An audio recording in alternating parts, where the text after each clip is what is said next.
আসসালামু আলাইকুম প্রিয় ছাত্রছাত্রীরা, তোমরা কেমন আছো? আশা করি সকলে খুব ভালো আছো। আজকে আমি আবার বরাবর মতো তোমাদের সামনে হাজির হয়েছি হাই মাদ্রাসার জন্য। তোমাদের ফারাইজ থেকে একটা 3 নম্বরের অঙ্ক আছে, এটা তোমরা সকলেই জানো। এবং এই অঙ্কটা ম্যাক্সিমাম স্টুডেন্ট কিন্তু পারে না, কারণ তারা হবে খুব জটিল।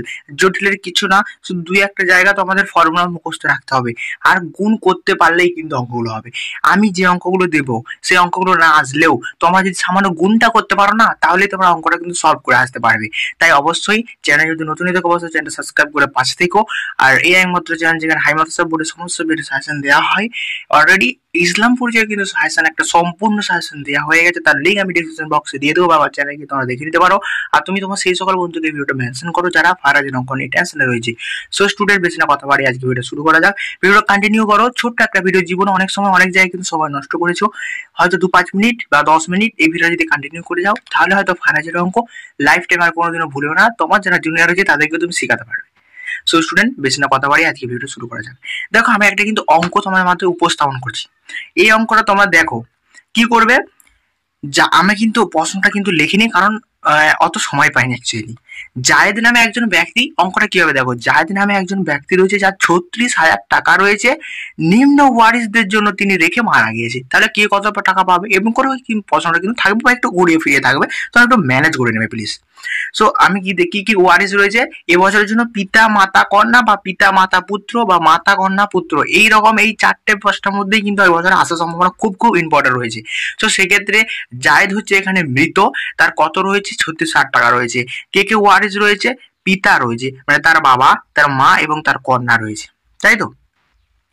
হ্যাঁ, বাবার মাতার জায়গায় স্ত্রীও দিয়ে দিতে পারতো। একটু আধটু ঘুরিয়ে দেবে, তুমি জাস্ট একটু অংশগুলো মনে রাখবে, পরে কিন্তু অঙ্ক তাহলে করতে পারবে। কি হয়েছে দেখো, পিতা রয়েছে, মাতা রয়েছে, কন্যা। যদি আমরা সেই অবস্থানগুলো একটু লক্ষ্য করি, তো আমরা একটু যদি লক্ষ্য করো, পিতা সবসময় কিন্তু 1/6 অংশ পাই, মাতাও কিন্তু 1/6 অংশ, কন্যা কিন্তু 1/2 অংশ। অর্থাৎ তার মোট সম্পত্তির অর্ধেক অংশ তিনি কিন্তু কন্যা পেয়ে যায়, কারণ তার পুত্র নেই। এই জন্য একটু মনে রাখবে, খেয়াল করবে। আর বাকি এদের তিনজনকে দেওয়ার পর, এই অংশ দ্বারা ভাগ করার পর যে অবশিষ্ট অংশটা থাকছে সেটা কে পেয়ে যাবে? আসাবা। ওই একে আসাবা বলা হয় থাকে, আসাবা হিসাবে কিন্তু এ পেয়ে যাবে। বুঝতে পেরেছো? আশা করি বুঝতে পেরেছো। এবার অঙ্কটা একটু দেখে নাও। দেখো, আমরা পিতা কয় অংশ পাবে? 1/6 অংশ। আমরা সকালে জানি 1/6 অংশ পাবে, তাই পিতা পাবে করেছি এখানে। আমি অঙ্কটা একটু সমাধান আগে থেকে করে নিয়েছি। দেখো, 1/6 ইন্টু 36,000, তাহলে কত পেয়ে যাচ্ছে তিনি? 6×6 36, তিনি 6,000 টাকা পেয়ে যাচ্ছে। কোনো সমস্যা নেই, গুণ করতে পারলেই অঙ্ক। 6,000 টাকা তিনি কিন্তু পেয়ে যাচ্ছে। মাতাও কিন্তু এক্ষেত্রে 6,000 টাকাই পাচ্ছে, কারণ 6 অংশ 1/6, তাহলে 6×6 36। আর কন্যা কিন্তু এখানে 18,000 টাকা পাচ্ছে, কারণ 2×18 36, তাহলে 18,000 টাকা তিনি কিন্তু পেয়ে যাচ্ছে। এবার আশাবাটা আমরা কিভাবে বের করবো? দেখো, এই তিনটের কিন্তু আমরা এখানে যোগ করেছি। হ্যাঁ, এই তিনটের একটু যোগ করবে, একটু সাইডে যোগ করে নিলে স্যার এক্সামিনার যে থাকবে সে কিন্তু বুঝতে পেরে যাবে। তাহলে এই তিনটে যোগ করে কত হচ্ছে? আমাদের 30,000 টাকা হচ্ছে। তাহলে অতএব শেষে কিন্তু অতএব দিয়ে লিখবে পিতা আশাবা হিসাবে পাবে, বা পিতা আশাবা সমান হচ্ছে 6,000 প্লাস 6,000, আগে 6,000 পেয়েছে এবং বাকি অংশ 6,000 রয়েছে, তাহলে মোট 12,000 টাকা। এই অঙ্কটা কোনো কিছু নেই, কোনো জটিল লাগলো কি? যদি জটিল লেগে থাকে অবশ্যই কমেন্ট করো। ভিডিও লং হবে আমি বলেছি, কারণ অঙ্ক ভালো করে বুঝতে হবে। এবার তোমরা একটু প্র্যাকটিস করবে, কারণ শুধু এই অংশগুলো একটু চেঞ্জ করে দিবে, সংখ্যা চেঞ্জ করে দিয়ে প্র্যাকটিস করে যাও, তাহলে পরীক্ষা হলে জাদুর মতো তোমরা অঙ্কগুলো করতে পারবে। দেখো, আর একটা আমি অঙ্ক নিয়ে চলে এসেছি, তাই তো? এই অঙ্কটা সেম। জায়েদ নামে একজন মৃত ব্যক্তি রয়েছে, তার কত রয়েছে? 60,000 টাকা রয়েছে। তার ওয়ারিস কে কে রয়েছে? দেখো, আমি বলেছি স্বামীও থাকতে পারে, স্বামী রয়েছে, পিতা রয়েছে, পুত্র রয়েছে, কন্যা কিন্তু এখানেই। জাস্ট তোমরা এই অংশগুলো মুখস্থ করে যাও ভাই, তাহলে তোমরা অঙ্ক করতে পারবে। স্বামী এখানে 1/4 অংশ পাবে, অংশটা যদি দেখো লক্ষ্য করে দেখবে 1/4 অংশ রয়েছে। পিতা কত অংশ পাবে? 1/6 অংশ পাবে। পুত্র কিন্তু এখানে আসা পাবে, অর্থাৎ এতে থেকে দুজনকে দেওয়ার পর যে অবশিষ্ট অংশটা পাবে, সেই অবশিষ্ট অংশটা কিন্তু এখানে কে পেয়ে যাবে? পুত্র পেয়ে যাবে। সো আমরা একটু দেখে নিই, 1/4 দিয়ে যদি 60কে ভাগ করি সেক্ষেত্রে কত হবে? না 15,000 হবে। আর 1/6 দিয়ে যদি 60কে ভাগ করি কত হবে? 10,000 হবে। তাহলে 15 10 25,000। তাহলে বাকি অংশ কত রয়েছে? 60 থেকে 25 বাদ দিলে হচ্ছে 35,000 টাকা। তাহলে পুত্র আশাবা হিসাবে কত পাবে? 35,000 টাকা। এটা কি জটিল অঙ্ক মনে হলো? আমার মনে হয় কোনো জটিল নেই। জাস্ট তোমরা এই অংশগুলো একটু মুখস্থ করে যাও, অংশগুলো একটু লক্ষ্য করে নাও, তাহলেই কিন্তু হবে। পরবর্তী আরেকটা অঙ্ক দেখো। জায়েদ নামে একজন ব্যক্তি রয়েছে, তার ক হাজার টাকা রয়েছে? না, তিনি কিন্তু এখানে 98,000 টাকা রেখে গেছে। কাদের মধ্যে? তার 2জন পুত্র রয়েছে, কন্যা রয়েছে, আর মা রয়েছে এবং চাচা রয়েছে। এবার অনেকে মনে হবে চাচা চাচা তো আমরা ওয়ার্ডসে পড়িনি। দেখো ভাই, ঘাবড়ানোর কিছু নয়, তোমাদেরকে যাতে পরীক্ষার হলে একটু মানে মাথায় গুলটি দেওয়ার জন্য, ভাবার জন্য কিন্তু চাচাটা দেওয়া হবে। চাচা এখানে কোনো অংশ পাবে না, চাচা বাদ, চাচাকে ভুলে যাও। হ্যাঁ, চাচা নেই। তো এখানে দুই পুত্র সবসময় আশাবা হিসাবে পাবে, কন্যাও আশাবা হিসাবে পাবে, মা কিন্তু 1/8 পাবে। মা যেখানেই থাকুক না কেন 1/8। তাহলে মাকে আমরা এখান থেকে প্রাপ্ত একটু দিয়ে দিই। 1/8 যদি মাকে দিই সেক্ষেত্রে কত টাকা হচ্ছে? 1/8 মাকে দিলে হচ্ছে 12,250 টাকা। কত? 12,250। 12,250 টাকা। দেখো একটু ভাগটা কিন্তু করে দেওয়া আছে যাতে আমরা বুঝতে পারবো। 12,250 টাকা। তারপর আমরা দেখে নেবো তারা এই যে অবশিষ্ট অংশ কত রয়েছে, এখানে অবশিষ্ট অংশ রয়েছে 85,750 টাকা।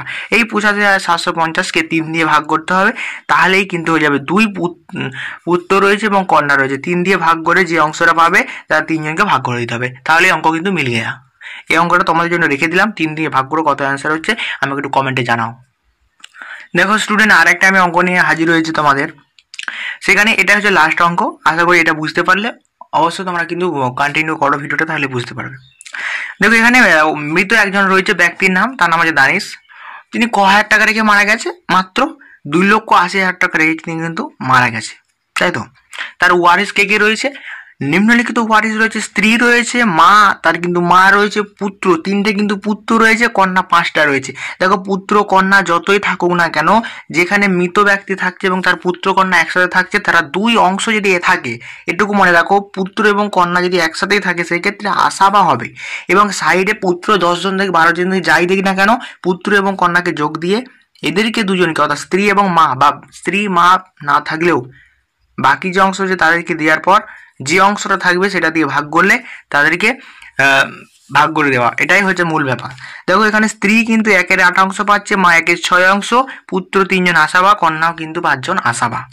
দেখো স্ত্রীটা আমরা কিন্তু প্রথমে বের করেছি। স্ত্রী 1/8 দিয়ে 2,80,000কে যদি ভাগ করি সেক্ষেত্রে মোট হবে 35,000 টাকা। এবং মা কত পাবে? মাকে যদি ভাগ করি সেক্ষেত্রে তিনি পাচ্ছে 46,666 টাকা। তো এই দুটোকে যখন আমরা যোগ করছি, এই দুটোকে যোগ করলে বেশি হচ্ছে 81,666 টাকা কিন্তু আমাদের এদেরকে দুজনকে দিয়ে কিন্তু ফুরিয়ে যাচ্ছে। 1,666 টাকা যখন এদেরকে দুজনকে দিয়ে ফুরিয়ে যাচ্ছে, তখন 2,80,000 টাকা থেকে 81,666 টাকাকে যখন বিয়োগ করছি সেক্ষেত্রে আমাদের বিয়োগফল বেড়েছে কত না 1,98,334 টাকা। এই 1,98,334কে যখন আমরা আবার কয় দিয়ে ভাগ করব না, এই টাকাটাকে আমরা 8 দিয়ে ভাগ করব। এই টাকাটাকে 8 দিয়ে ভাগ করলে যে অংশটা বেরাবে সে অংশটা এদেরকে সমান ভাগে ভাগ করে দিতে হবে, অর্থাৎ এক একজন কিন্তু অত টাকা করে পাবে। আশা করি অঙ্কটা বুঝতে পেরেছো। চ্যানেল যদি নতুন অবশ্যই চ্যানেল সাবস্ক্রাইব করে পাশে দেখো, এবং তোমার এইচএসের যারা বন্ধু রয়েছে তাদেরকে আমার ইউটিউবের চ্যানেল লিঙ্কটা দয়া করে দিয়ে দিও, কারণ এরপর থেকে আমরা এইচএস সাজেশন আপলোড করতে শুরু করবো। তো বাই, আবার নেক্সট ভিডিও দেখা হচ্ছে।